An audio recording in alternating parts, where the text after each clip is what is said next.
Answer a couple hundred questions that I've seen in my DM in one video.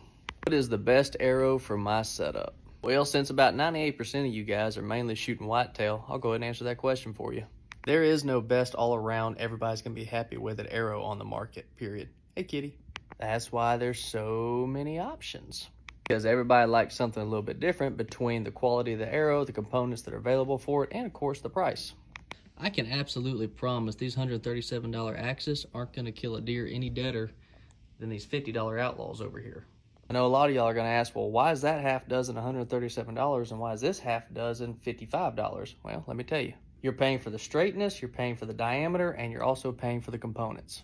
And also with Easton in particular, I forgot to mention, they are one of the few carbon arrow shafts that are actually made in America.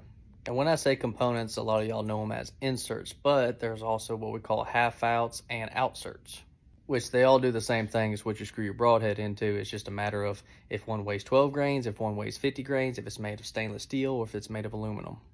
And another thing what you're paying for is some arrows have more component options than others.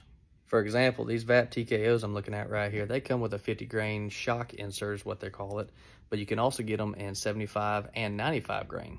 Versus these Outlaws right here, or even the Carnivores, there's really not that many other insert options out there. Yes, I know there's some aftermarket companies that make inserts and outserts for everybody, but I'm just trying to keep it simple, people. So before I go any further down this arrow rabbit hole, there's no best arrow for everybody. If there was, I'd only have one arrow brand. So as far as the best arrow for your particular setup, it depends on what you're wanting to do with it. So real quick, if you want speed, I'm probably going to put you in some X Impacts that are light GPI. If you want a basic whitetail hunting arrow, I'm probably going to put you in a Rampage or a Renegade. If you want an arrow with a lot of options, I'm probably going to put you in a VAP or an Axis.